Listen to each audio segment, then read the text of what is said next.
हर घर को सरकारी जॉब दी जाएगी। जॉब यानी जश्न बिहार, जश्न ऑफ बिहार। दोस्तों गौर से सुनिएगा कि सरकार बनते ही 20 दिनों में एक अधिनियम बनाएंगे। गौर से सुनिएगा कि सरकार बनते ही 20 दिनों में एक अधिनियम बनाएंगे और सबको, सबके परिवार में सबको सरकारी नौकरी दिलवाएंगे। ये तेजस्वी यादव का प्रॉमिस है, आपको वचन है। प्राण जाए पर वचन न जाए। बड़ी बड़ी बातें तेजस्वी यादव कर रहे हैं। हाल ही में उनका वीडियो देखा जा सकता है, उनका बयान देखा जा सकता है कि मीडिया के सामने बैठे हैं और बड़ी फेंक रहे हैं। हर घर को सरकारी जॉब दी जाएगी। जॉब यानी जश्न बिहार, जश्न ऑफ बिहार। जो लोग भूजा पार्टी की तरह सिर्फ एक या दो या तीन आदमी नहीं, सिर्फ एक या दो या तीन पार्टी नहीं, बल्कि अब पूरा बिहार सरकार चलाएगा। हमारी सरकार बनने पर अधिनियम बनाकर हर घर सरकारी नौकरी जो है वो दी जाएगी। यानी आप समझिए हर व्यक्ति, बिहार का हर परिवार में लोग सरकारी नौकरी होगा, तो हमारे साथ साथ हर बिहार के लोग सरकार को चलाने का काम करेंगे। आप सोचिए, ज़रा समझिए।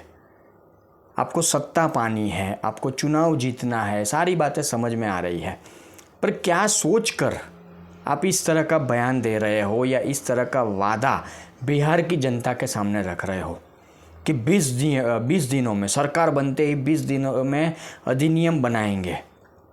पूरे 5 साल इनके निकल जाते हैं, ये लोग कुछ नहीं कर पाते और ये 20 दिनों में अधिनियम बनाएंगे। और उससे भी बड़ी ये वो फेंकते हैं कि सबको सरकारी नौकरी मिलेगी, मतलब सब परिवार में व्यक्ति को सरकारी नौकरी मिलेगी। कहाँ से लाएंगे तेजस्वी जी?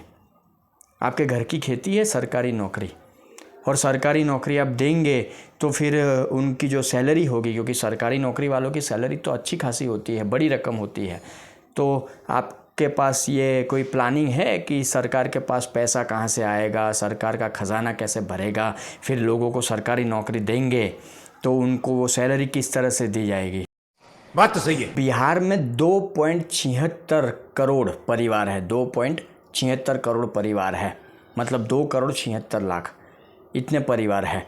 उसमें 20 लाख तो ऑलरेडी सरकारी कर्मचारी है, 20 लाख सरकारी कर्मचारी ऑलरेडी है।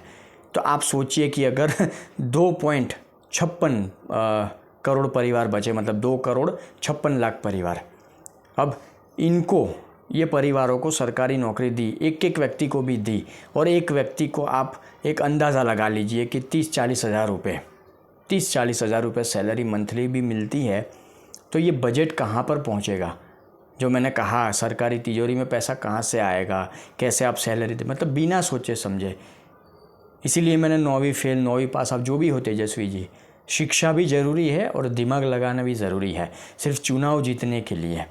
आप बिहार की जनता को बेवकूफ़ बनाएंगे और बिहार की जनता बन जाएगी, इस गलतफहमी में आप मत जी। जो भी है, इनसे हम क्या उम्मीद लगा सकते हैं? बस यही उम्मीद लगा सकते हैं कि रोज़ सुबह उठकर बड़ी बड़ी बातें करें, राहुल गांधी के संग रहते हैं। जैसे अखिलेश यादव को एक आदत पड़ चुकी है बड़ी बड़ी फेंकने की, तो ये भी अभी कुछ दिनों से राहुल गांधी के साथ रह रहे हैं, तो इनको भी आदत पड़ चुके हैं तेजस्वी यादव को कि बड़ी बड़ी फेंको, बिहार की जनता को गुमराह करो, बिहार की जनता को बेवकूफ़ बनाओ।